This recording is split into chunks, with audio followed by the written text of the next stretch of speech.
Assalamualaikum warahmatullahi wabarakatuh. Ketika manusia mengatakan mampu, sebenarnya ada sekian hal yang manusia itu tidak ikut melakukannya, tidak ikut menciptakannya. Misalnya kue nyuber, supirana enak, punya pengalaman, tidak kecelakaan karena apa? Nyuber kue enak, mobilku normal, mobilmu normal lah, atau wabrak mobil yang mabuk, ya apa? Nah di sini ini manusia dituntut, diingatkan terus, kamu itu butuh Allah, rahmat Allah itu yang melindungi kamu, bukan keahlian kamu, bukan kecakapan. Karena tanpa itu semua tidak bisa, semuanya Allah. Ya, tapi manusia tadi gara-gara misalnya tadi mobilnya normal, dia punya keahlian nyupir, terus mengklaim kalau keselamatan dia itu karena hati-hatinya dia, karena mobilnya normal. Padahal ada sekian catatan yang menjadikan dia selamat dan semuanya itu kudrahnya Allah Subhanahu wa Ta'ala. Misalnya gak ditabrak wong mabuk, gak ono gempa, gak ono bumi merekah. Misalnya kita pintar nyupir lah, terus bumi memangap, terus kita templung nggak apa-apa. Kemudian daerah-daerah kayak ya rasa tak sebut nomor orang kira atau muka siapa ya mari tak sebut nomor yang ngeri. Intinya Indonesia aman, tapi kita tenang aja, satunya aman kabeh ono sing aman. Ora usah kuwatir likuifaksi, ora usah kuwatir meteor jatuh, kabeh ya potensi no? Potensi semua. Sehingga ini sedikit saya ijazahkan. Suatu saat kata Rasulullah, saya yang Mu'ad melihat kamu hanya sejengkal di depan para ulama ketika nanti di akhirat. Terus Mu'ad tanya, Rasulullah tanya, kenapa kamu hanya satu jengkal dengan derajatnya para ulama ketika sowan Allah? Jawabnya Mu'ad, kamu punya amal apa? Jawabnya Mu'ad, ya Rasulullah, saya tidak pernah melangkahkan satu kaki kecuali saya tidak pernah yakin apa bisa melangkahkan kaki yang satunya. Dan saya tidak pernah mengunyah satu makanan kecuali saya juga tidak pernah yakin apa bisa menelannya. Dan saya tidak pernah bernafas satu nafas kecuali saya tidak yakin apa bisa nafas berikutnya. Saking dia tergantung ta'aluk semuanya sama kudrahnya Allah Subhanahu wa Ta'ala. Kalau kita ini kan sok. Kalau makanan sudah di depannya kayak pasti bisa makan. Kalau dia sudah sehat jalan seakan-akan pasti bisa meneruskan. Padahal 0, sekian detik gue melaku dihantam mobil ya selesai. Misalnya stroke ya selesai, tidak bisa jalan. Sehingga para wali-walinya Allah itu orang yang filah gotin min lahadotagi, setiap kedipan dia, setiap perilaku dia itu hanya ta'aluk ambil Allah Subhanahu wa Ta'ala.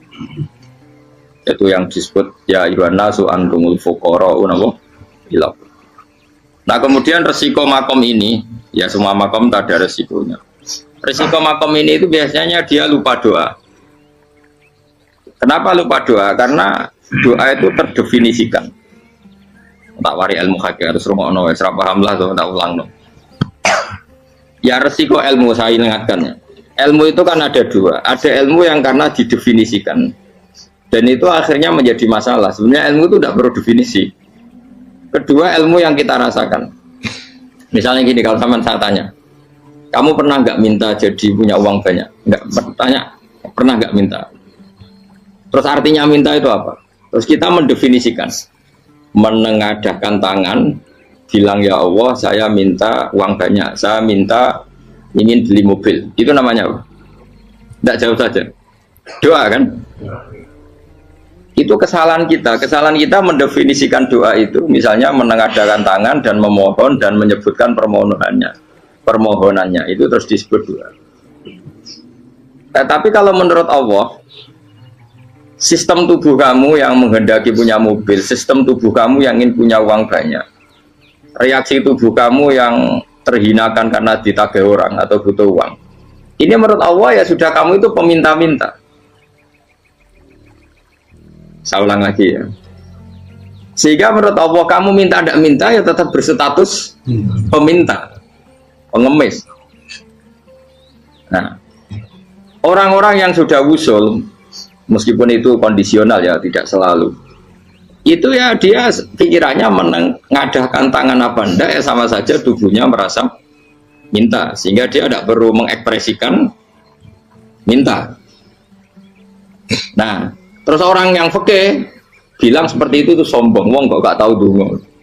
Sebetulnya keliru vonis orang fakih. Bagaimana mungkin dikatakan sombong? Dia reaksi tubuhnya, elemen tubuhnya sebetulnya meminta. Dia tidak berkategori meminta karena ilmu kadung didefinisikan kalau minta itu yang seperti ini.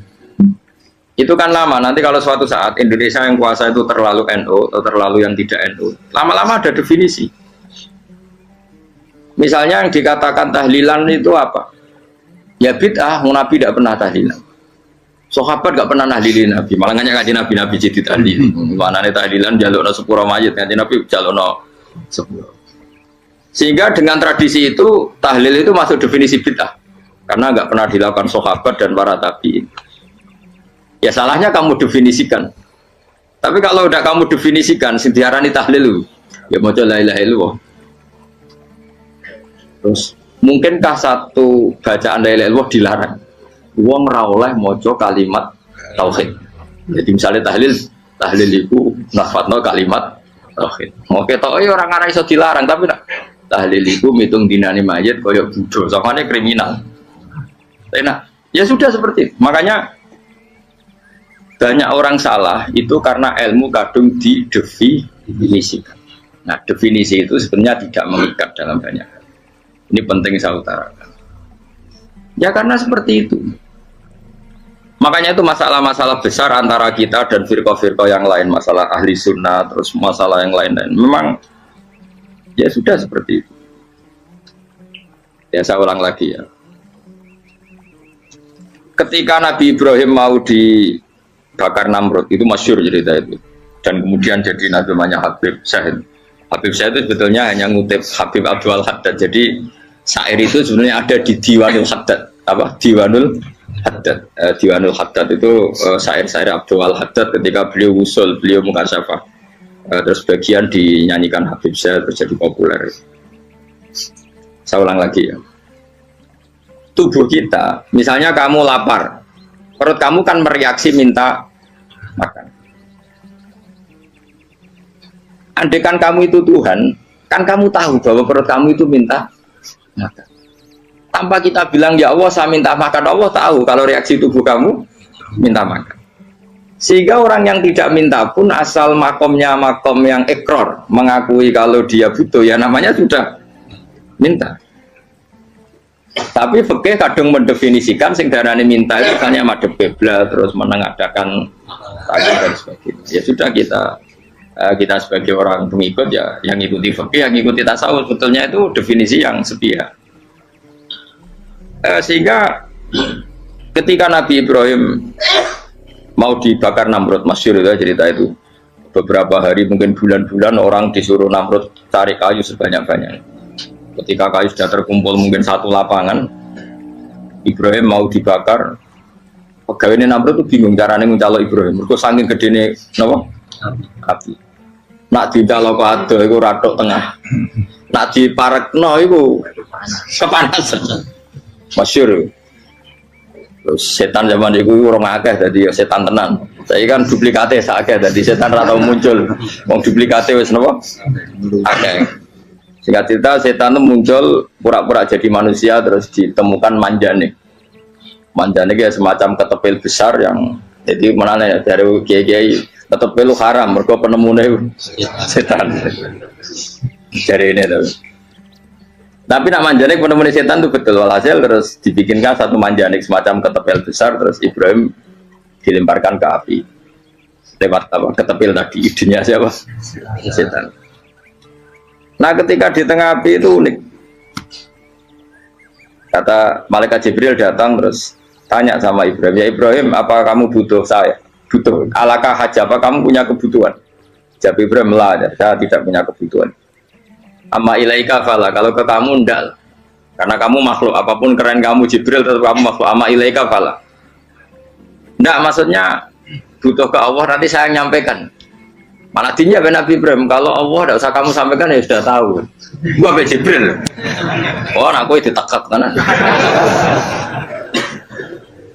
Ya saya ulang lagi, apa kamu punya kebutuhan? Alaka hajalah ama ilaika fala, kalau ke kamu enggak. Enggak maksudnya butuh ke Allah nanti saya sampaikan. Karena Jibril yang mentang-mentang dekat sama Allah dan tukang memberi informasi. Tapi kata Ibrahim, kalau ke Allah sih nggak perlu kamu, dia sudah tahu. Nah itu terjadi namanya Habib Abdul Haddad masyhur itu apa? Hasbi min su'ali ilmuhu bihali. Jadi cukup ilmunya Allah itu menjadikan saya tidak perlu minta. Hasbi min soali ilmuhu bihali. Jadi ada kondisi tertentu yang para wali itu, saya ulang lagi, kondisi tertentu yang para wali itu ya tidak minta. Tapi kalau itu ditiru jenengan semua ini jadi keangkuhan. Kenapa? Wes ora ndonga tangane ditenangano, atine ora eling pangeran, kan akhirnya tak jaluk tenan.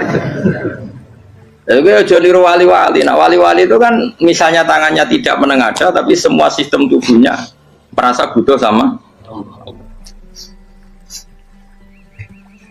Saya itu pernah gitu. Tapi itu kondisional dan saya juga ngulang nggak mesti bisa.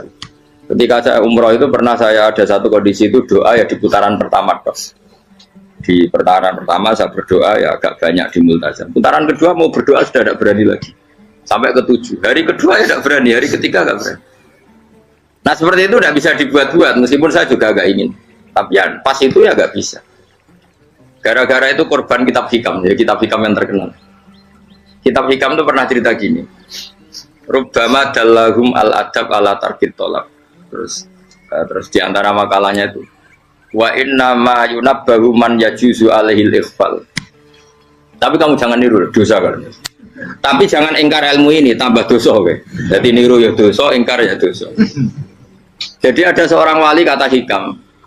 Kadang-kadang seorang wali itu mau doa diulang itu sungkan. Kenapa? Yang perlu diingatkan tuh yang potensi lupa. Allah kan masih ingat doa kemarin. Lalu itu gara-gara saya sebelum umroh itu mensinau kitab hikam itu agar berdoa. Ya Allah, sing tak dungani wingi ejek eling kok tak eling nomene. Dadi wa inna ma yunabbahu man yajuzu alil fal, yang bisa diingatkan hanya orang yang potensi lupa. Sementara Allah tidak akan. Tapi kan akhirnya dungane eling. Ya Allah kayak kemarin. Hari ketiga ya Allah kayak. Makanya menurut saya ilmunya orang hakikat itu juga ada sisi kriminalnya karena ya tadi. Tapi kamu ingkar ya keliru. Memang Allah gak mungkin lupa, ngapain kamu ingatkan. Makanya menurut saya Allah itu memang terbaik, benar-benar Rahman Rahim. Mestinya nak Allah terbaik itu ngomong bedino malah ngamuk. Lah aku lali tapi mbok elang eling dong. Tapi Allah itu ya maklumi ya dengan kekeliruan. Kita ini kan selalu keliru, dongo terus ya keliru sebetulnya karena seakan-akan kan mengingatkan seseorang yang mungkin lupa. Wong Allah tidak pernah lupa kok, kamu ingetin terus. Atau kamu menggurui Allah, yaitu ya Allah nang sebadani kalau di diake, padahal nggak mesti maslahat bagi kamu. Diake orang mesti maslahat bagi kamu. Maka ada sekian contoh yang wali itu dibully pangeran. Saya sering cerita, banyak cerita wali itu dibully pangeran, digarap pangeran. Ini gara-gara salah dewi. Saya pernah cerita dan itu ada di hikam betul di kitab hikam. Itu ada wali itu tukang hamal. Hamal itu manol di pasar, itu tukang angkut. Jadi kalau ada orang bawa barang berat diangkut dia, terus misalnya kalau dulu mungkin ya ke kereta atau ke singkat cerita terus diupahi. Saat dapat apa dia pasti pulang karena dia hanya butuh makan satu piring, karena dia tirakat makan satu piring untuk ibadah 24 jam. Singkat cerita dia ngeluh, ya Allah, kamu tahu, engkau tahu saya ini pecinta engkau, saya ini hanya butuh makan satu piring untuk kuat sholat, tapi kenapa harus jadi juru manol? Berilah saya rezeki yang tanpa kerja. Nah, selang sekian hari dia dituduh maling, terus di penjara, terus dapat rezeki tanpa kerja. Ya Allah, kenapa jadinya gini? Kan kamu minta rezeki tanpa kerja. Ya itu penjara itu rezeki tanpa kerja kan. Jadi Allah memperlakukan para walinya itu memang unik. Ya kadang dibully. Sehingga dalam cerita-cerita kenabian, kata Qadiyat itu, nggak ada orang yang sering dibully Allah kayak nabinya. Karena nabi itu orang yang dicintai Allah. Jika salah sedikit saja itu, cara pangeran itu, cara kampus itu digarap, pokoknya dipelonco, pokoknya salah sedikit. Misalnya begini, Nabi Yakub itu kan nabi. Dia mungkin nyon jauh gak tersadar nyembelih apa itu anak sapi itu di depan indukannya. Ya beliau mungkin spontan saja, Pak. Kalau kamu yang melakukan pasti tidak ada hukumannya karena Allah dapat peduli sama kamu, sudah lah. Artinya gak peduli, salah pantas saya nggak jelas ya gitu. Tapi ini Nabi. Ketika itu terus indukannya sapi tadi, ya Allah, Yakub itu kekasihmu. Saya tidak berani sama dia karena dia kekasih. Tapi saya tetap menuntut keadilan. Dia harus merasakan susahnya dipisah dengan anak. Meskipun dia ada nuntut rasanya roh anak sebelah, itu tidak ada se-ekstrim itu. Sapinya itu hanya nuntut, ya Allah, dia harus merasakan sakitnya terpisah dengan anak. Akhirnya Allah menciptakan Yakub mengalami terpisah dengan Nabi siapa? Yusuf.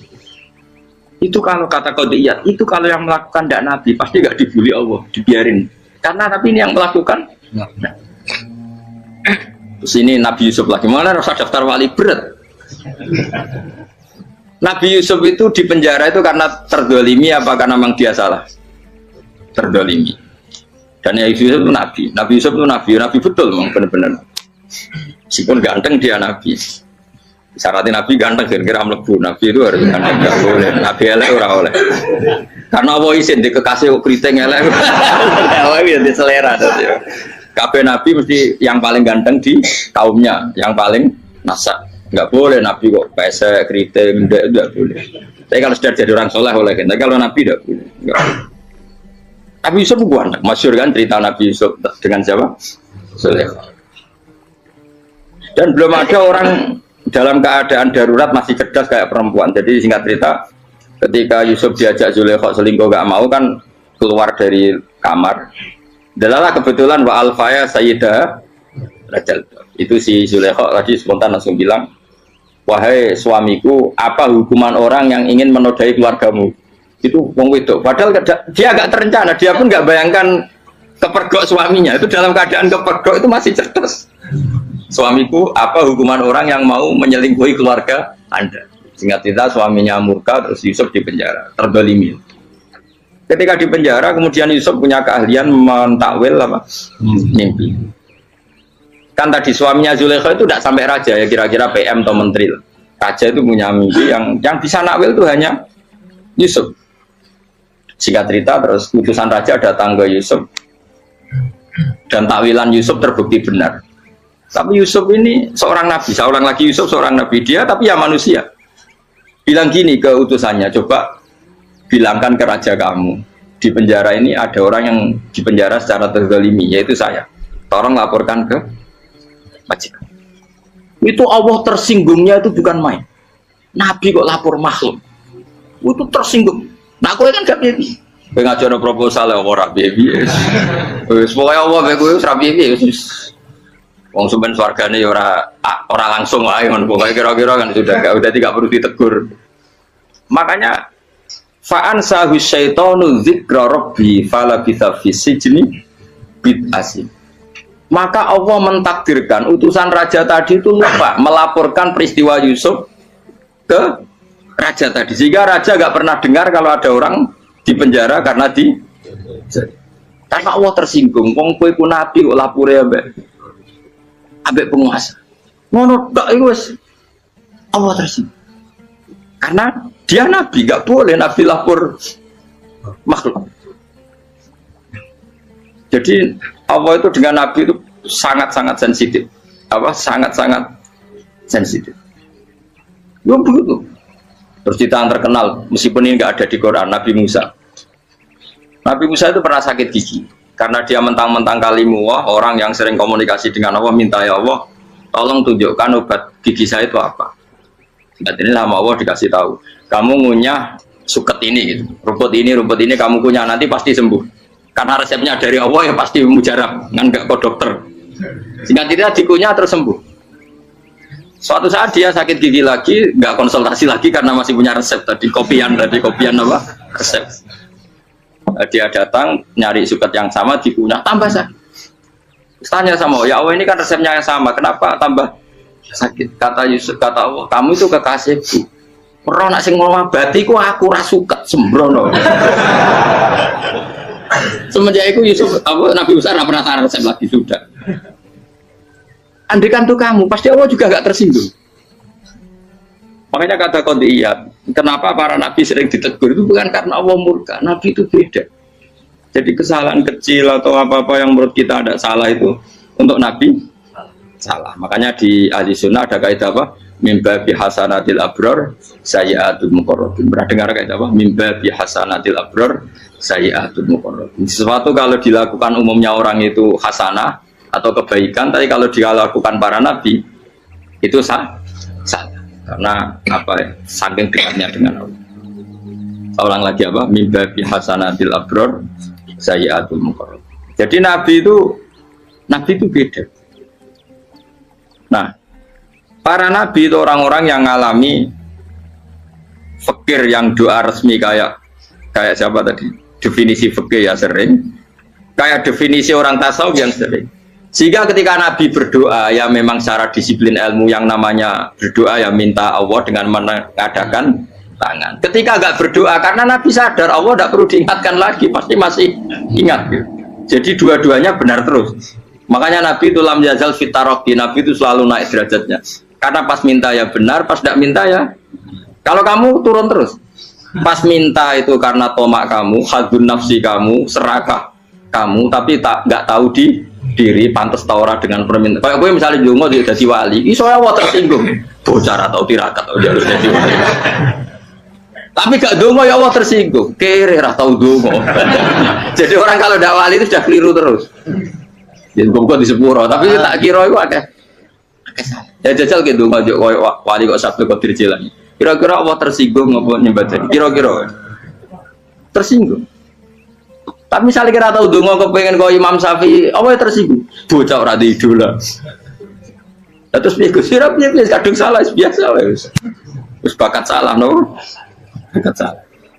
Wis dongane sing gampang ae sing mesti bener Rabbana dzalamna anfusana wa lam taghfir lana wa tarhamna lanakunanna minal khasirin. Saya pernah punya kitab dan kitab itu menurut saya luar biasa. Bahkan ketika adu buli itu, adu cara mahasiswa itu kayak pelonconan itu.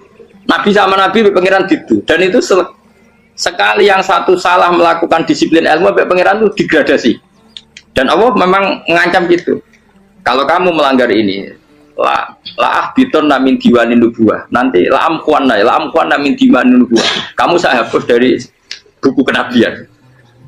Tes-tesannya ya lucu misalnya begini kata Nabi Musa kan ditanya ketika dia khutbah ditanya orang siapa orang paling alim ya Nabi Allah? Sekarang orang paling alim itu siapa? Nabi Musa jawab, saya kan. Ya itu Allah tersinggung karena wong kok mletene ngono. Tapi andai kan Nabi Musa kok jawab Fauzi itu salah, oh tambah salah meneh.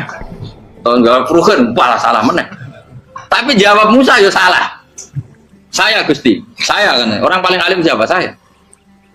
Allah memperingatkan Musa, ada seseorang yang lebih alim ketimbang kamu. Coba kamu harus ketemu dia. Ketemu singkat cerita ketemu Nabi siapa? Khidir. Terus dalam 3 sesi ini 3 babak ini buli-bulian. Nabi Khidir itu dalam 3 babak ini selalu kelihatan salah. Di antaranya adalah cara sekarang ya mungkin di gonjak sepeda motor atau perahu kalau dulu yang menggratisi dia numpangi sepeda motor malah spionnya dicopot gitu. Spionnya dicopot dirusak. Nabi Musa kan terus sudah digratisin malah rusak yang motornya yang apa? Menggratisin. Nabi Khidir masih tenang. Kamu tidak paham. Jadi Nabi Khidir mesti tidak kamu tidak paham. Itu kata syurrahul hadis termasuk Ibnu Hajar al-Asqalani bilang gini. Setelah itu kedua membunuh anak kecil. Musa tambah marah. Anak yang belum punya dosa kok kamu sampai 3 kali ada 3 peristiwa. Itu kata syurrahul hadis. Andai kan Musa kok diam tidak protes, maka dia akan disalahkan Allah. Karena dia berarti membiarkan kemungkaran di depan matanya tanpa reaksi. Jadi sebetulnya ketika Musa berontak itu Nabi Khidir, Nabi tenan gitu. Jadi itu kan unik. Tapi berontak itu disalahkan. Jadi angel sandi tes-tesan jadi Nabi itu ya angel. Misalnya kok Nabi Musa itu kayak model santri Jawa Timur. Nabi Khidir salah, nggih derek mawon. Ya ora nabi jero barang mungkar.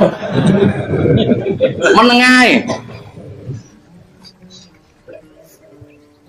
Berarti yo nabi goblok ngono kira-kira. Makanya memang Musa harus konsisten seperti itu, harus demo terus. Kayak saya misalnya sebagai kiai fikih, kiai ya harus seperti ini cara mulang saya. Enggak boleh saya misalnya terus anut mulang terus tawadu semeneng itu ora karu-karuan. Jadi andekan Musa kok tidak protes itu malah salah. Ya memang harus. Dan itu Nabi Khidir Nabi tenang. Makanya Nabi Khidir akhirnya respect. Tidak ada hati sebaik Abu Musa. Risi itu gak nyaman ketika melihat kamu. Jadi itu sebenarnya poin. Tapi lucunya Nabi Khidir ya nyalan, tak ada di rasa kok komen tak kok.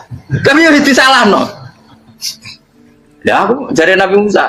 Ya jajal, gawe peristiwa meneh aku tak sabar rata kok. Bareng. Kok jajal nih. Bareng dijajal ya protes meneh. Bareng protes meneh, tinggal satu kali kesempatan. Kowe takok meneh wis ora dadi murid. Dikasih kesempatan lagi, ya protes meneh deh umat. Tapi itu justru itu menjadi kelebihannya Nabi Musa karena syarat seorang nabi adalah al-musara'ah ila ingkaril mungkar kata Ibnu Hajar Al-Asqalani. Syarat seorang nabi adalah secepat ngengkari sesuatu yang mungkar. Enggak boleh. Lha iya to kan misalnya kita jadi murid terus gurumu itu gandeng artis atau gandeng penyanyi dangdut. Nggih derek mawon. Jadi guru mumet goblok. Tapi kowe ngloroi guru tersinggung. Ora roh hikmahe kowe. Kan bingung loh. Di guru ini Pak bingung loh. Kali kita guru jadab, dorong Jawa Timur apa? Gurumu gandeng penyanyi dangdut. Reaksimu becek cakap. Ayo loh, nah elek kan gak iri. Biasanya nah elek itu ra iri. Sekarang Pak. Sing ayu, sing potensi iri.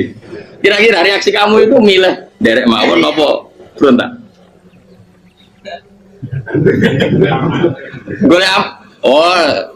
Nak gurumu wong alim mesti nak pasti meneng.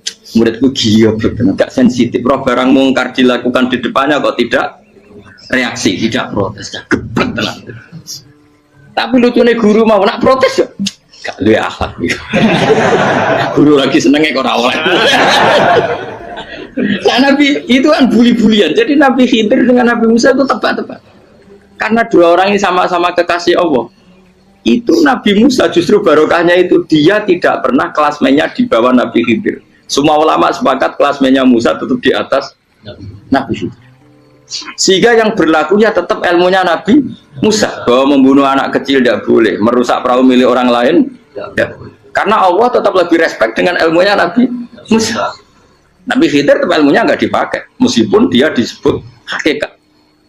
Karena ilmunya Nabi Khidir ngani ngoyo. Ngani ngoyo wong ape mutusno ngenteni nginceng loh mahfud. Lah sing iso iku sapa? Barang ra mungkin kok. Makanya Nabi Khidir terakhir menutup kalimatnya wa ma fa'altuhu an amri. Dzalika ta'wilu ma lam tasbi alaihi sob. Aku dhewe nglakoni ini ya ora roh, wis ditakdir nglakoni ngene wae. Dadi Nabi Khidir ya ora paham. Jadi wa ma fa'altu an amri itu terakhir kira-kira artinya saya sendiri tidak melakukan ini karena inspirasi saya sendiri atau keputusan saya sendiri. Tahu-tahu saya ditakdir melakukan.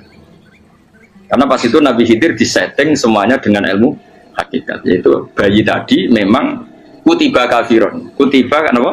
Kafiron. Memang dia nanti kalau umur nganti tua ditakdir mati kafir. Daripada mati kafir nanti ya sudah mati sekarang. Tapi nggak mungkin kan ada syariat daripada soben beling pateni kecil.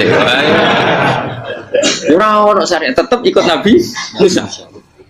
Makanya kata Ibnu Hajar Al-Asqalani itu uniknya Allah sama para wali-walinya. Wali ku klirullah itu tuh disenengi pengen. Terus pengenan nabi-nabi ini yo kecil-kecil kan yo panjenengan wong. Terus keempat kan. Tadi kan saya punya contoh 3, ini contoh keempat, ini terakhir. Akhirnya kok ilmu meracu cukup malah bingung enggak. Nabi itu minggat itu boleh enggak? Tanpa pamit, minggat itu pergi enggak pamit itu boleh enggak? Enggak boleh. Rasulullah meskipun kayak apa disakiti di Mekah itu tidak pernah minggat, tidak pernah hijrah. Saya ulang lagi, karena butuh izin. Tapi Allah pernah punya kekasih yaitu Nabi Yunus. Nabi siapa? Yunus. Itu Quran meredaksikan ya abako. Abako itu terjemahnya apa? Minggat. Kalau pergi itu dahaba. Tapi ini Allah meredaksikan itu abako. Abako itu ya minggat.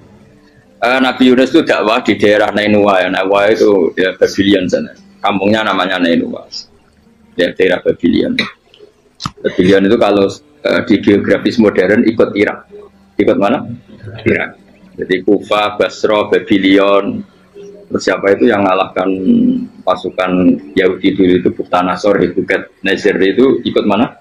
Babylon apa?